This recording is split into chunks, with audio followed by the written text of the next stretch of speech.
एक बेटा अपनी माँ को वृद्धाश्रम छोड़ने के लिए कह रहा था अपनी पत्नी से। अब जैसे उसकी पत्नी इस बात को सुनती है तो उसके बाद वह पलटकर कुछ ऐसा जवाब देती है जिस जवाब को सुनने के बाद जो भी उस जवाब को सुनता है वो यही कहता है कि ऐसी बहू हर घर में दे, हर सास को दे और हर परिवार के अंदर एक ऐसी महिला होनी चाहिए।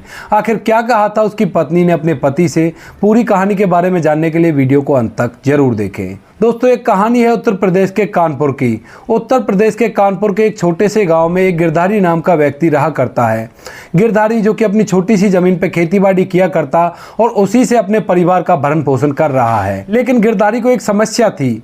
गिरधारी के यहाँ पर कोई संतान नहीं थी, उसकी उम्र काफ़ी ज़्यादा हो चुकी थी और वो जगह जगह पर घूमा करता, जहाँ पर भी कोई बता दिया करता कि वहाँ पर जाने से संतान की प्राप्ति हो जाती है, तो वह अपनी पत्नी को लेकर इलाज करवाने के लिए उसी जगह पर पहुँच जाया करता।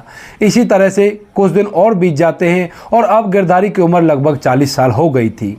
40 साल उम्र होने के बाद गिरधारी को अचानक से कोई ऐसी गंभीर बीमारी हो जाती है जिस बीमारी के चलते वह खाट में ही पड़ा रहा करता और उसके इलाज में बहुत सारे पैसे लगा करते हैं।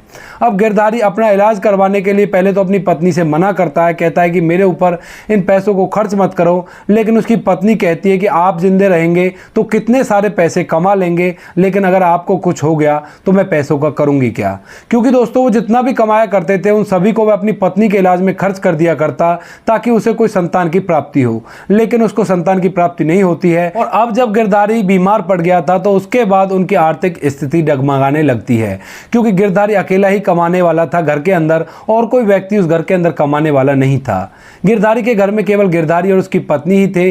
गिरधारी के माता पिता पहले ही चल बसे थे। अब इसके बाद गिरधारी की पत्नी अपने पति से कहती है कि ऐसा कीजिए, जो जमीन है हमारे पास उसे बेच देते हैं, आपका इलाज करवा लेते हैं, अगर आपका इलाज हो गया तो हम ऐसी कई जमीनें खरीद लेंगे। और ऐसा कहकर वो अपने पति को जमीन को बेचने के लिए मना लेती है। उसके बाद उसकी जमीन बिक जाती है और जमीन बिकने के बाद उसके पैसे उसी के इलाज में लगने लगते हैं। तभी एक दिन अचानक से गिरधारी को एक उम्मीद की किरण दिखाई देती है। उसकी पत्नी उसे बताती है कि मैं गर्भवती हूं और कुछ दिनों बाद हमें संतान होने वाली है। इस बात को सुनने के बाद गिरधारी, जो कि खाट में पड़ा रहता था, वह बड़ा ही खुश होता है। वह सोचने लगता है कि चलो ठीक है, अब मेरे को बच्चा हो जाएगा और बच्चा होने के बाद हम लोग हंसी खुशी अपने घर के अंदर रहा करेंगे। इसी सोच के साथ वह अपना इलाज करवा रहा था और धीरे धीरे समय बीतता है। जैसे ही उसकी पत्नी को गर्भवती हुए 8 महीने बीतते हैं, उसी दौरान गिरधारी की बीमारी और भी ज़्यादा बढ़ जाती है। इलाज करने के दौरान भी उस बीमारी से गिरधारी की मौत हो जाती है। अब जैसे गिरधारी की मौत हुई थी तो उसकी गर्भवती पत्नी बहुत ही ज़्यादा विलाप करती है। वह सोचने लगती है कि अब क्या होगा, मेरे पास तो ज़मीन भी नहीं है। पहले तो इस ज़मीन से खाने के लिए अनाज तो आ जाया करता था, लेकिन अब क्या करेंगे। अड़ोस पड़ोस वाले गिरधारी की पत्नी को सहारा देते हैं और कहते हैं कि कोई बात नहीं, ये तो भगवान की करनी है और भगवान की करनी को कोई भी टाल नहीं सकता। धीरे धीरे समय बीतता है, 1 महीना और बीत जाता है और 1 महीने बाद अब गिरधारी की पत्नी का डिलीवरी का समय आ गया था। उसके बाद गिरधारी की पत्नी को हॉस्पिटल में ले जाया जाता है अड़ोस पड़ोसियों के द्वारा और उसके बाद गिरधारी की पत्नी एक बेटे को जन्म देती है। अब जब बेटा होता है तो उस टाइम पर भी गिरधारी की पत्नी की आंखों में आंसू आ जाते हैं। वह सोचने लगती है कि मेरे पति इस बेटे का मुंह देखने के लिए ऐसे तरसते तरसते इस दुनिया से चले गए, लेकिन आज ये बेटा मेरे पास आया है तो वो इसे देखने के लिए यहाँ पर नहीं है। कुछ लोग और गिरधारी के मायके वाले उसे सलाह देते हैं कि ऐसा कर ले, दूसरी शादी कर ले, वरना तू इस तरह से जिंदगी को कैसे बिताएगी। लेकिन गिरधारी की पत्नी कहती है कि ये मेरे पति की आखिरी निशानी है और मैं इसी के सहारे अपनी जिंदगी को बिताऊंगी।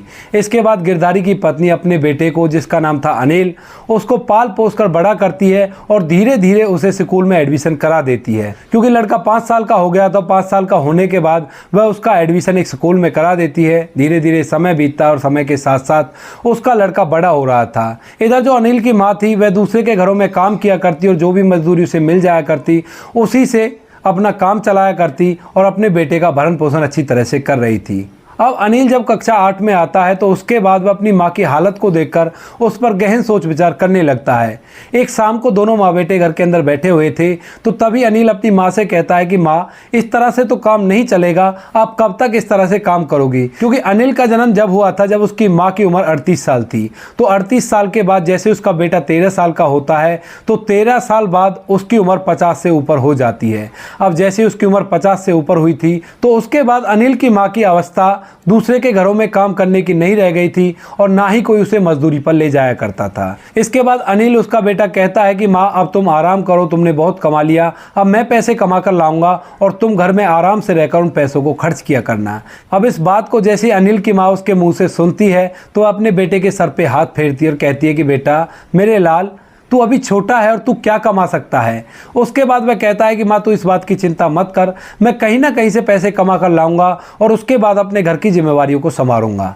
अब इसके बाद उसकी माँ भी उसका बात मान जाती है। उसकी आंखों में आंसू तो थे कि उसका छोटा सा बेटा इतना साहस दिखा रहा है, लेकिन वो करती भी तो क्या करती क्योंकि उसकी उम्र काफ़ी ज़्यादा हो गई थी। अब इसके बाद वह दूसरे के घरों में छोटा मोटा काम किया करती, बाकी मजदूरी करने के लिए कहीं नहीं जाया करती। इधर जो उसका बेटा था अनिल, उसने 8वीं क्लास के बाद पढ़ाई को छोड़ दिया था और वह गाँव के बाहर के होटलों पर वेटरगिरी करने लगता है। उनसे बड़ी ही रिक्वेस्ट किया करता, कहा करता कि मेरी माँ अकेली है और वो बुजुर्ग हो चली हैं, अब उनकी बस की काम करना नहीं है, कृपया करके आप मुझे होटल पे रख लो, मैं आपका काम कर दिया करूंगा और उसके बाद आप मुझे थोड़े बहुत पैसे दे देना। इसके बाद गांव का ही एक लड़का था जिसका वह होटल था, वह उसे अपने होटल पर रखने के लिए मान जाता है। अब धीरे धीरे समय बीतता है, वह लड़का 18 साल का हो गया था और जैसे ही वो 18 साल का हुआ था तो उसने होटल के लिए खाने का सामान बनाने की पूरी प्रैक्टिस उसको हो गई थी।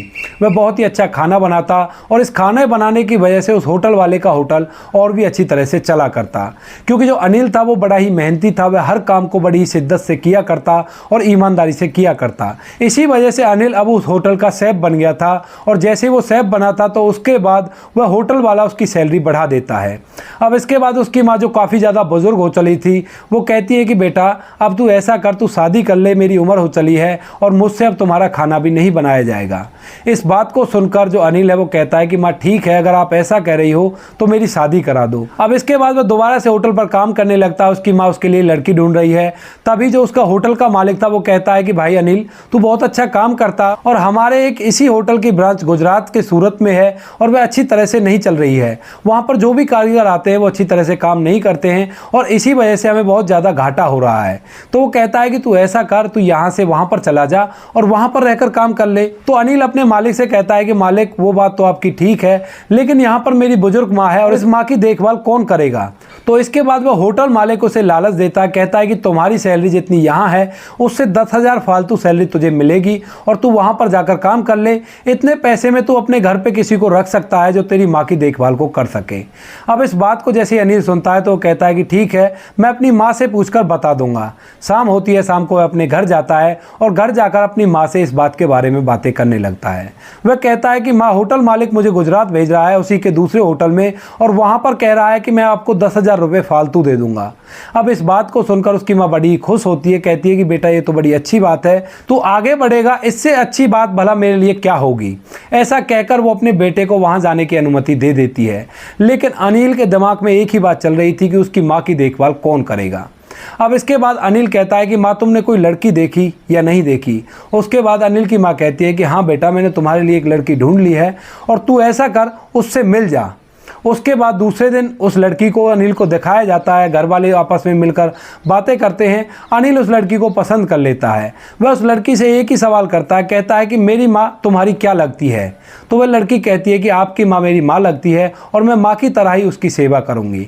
इस बात को सुनकर अनिल शादी के लिए हामी भर लेता है। कहता है कि माँ, इसी लड़की से मैं शादी करूँगा और अभी तो मैं जा रहा हूँ और 6 महीने बाद आकर मैं इस लड़की से शादी करूँगा। ऐसा कहकर अनिल अपना सामान बांधकर गुजरात चला जाता है। उसकी माँ, जो कि अपना खाना बना लिया करती, घर को अच्छी तरह से देखभाल कर लिया करती, वह उस घर के अंदर अकेली रहा करती है। अब 6 महीने तक गुजरात में काम करने के बाद वह वहाँ से कुछ पैसे कमा कर लाता है और वापस अपने घर आकर उस लड़की से शादी कर लेता है। उस लड़की का नाम था सुनीता। अब अनिल और सुनीता दोनों पति पत्नी बन चुके थे। वह उस घर के अंदर रहते हैं। 10 दिन की छुट्टी लेकर अनिल आया था और 10 दिन मानो कब बीत गए उन्हें पता ही नहीं चला।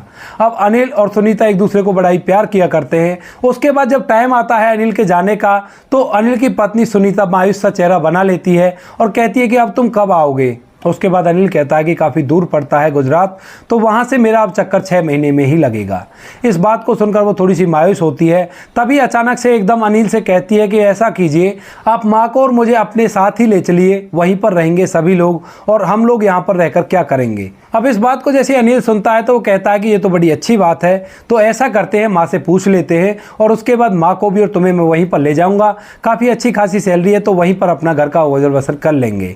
ऐसा सोचकर वो अपनी माँ से पूछने के लिए जाता है, लेकिन उसकी माँ उससे मना कर देती है, कहती है कि बेटा मेरा इस गाँव में ही मन लगता है और मैं यहीं पर ठीक हूँ, अगर मैं इस गाँव को छोड़कर चली गई तो ज़्यादा दिन तक जिंदा नहीं रह पाऊंगी। ऐसा कहकर वह अपने बेटे से मना कर देती है। इस बात को सुनकर अनिल भी मायूस हो जाता है और इधर उसकी जो पत्नी थी वो भी मायूस हो जाती है।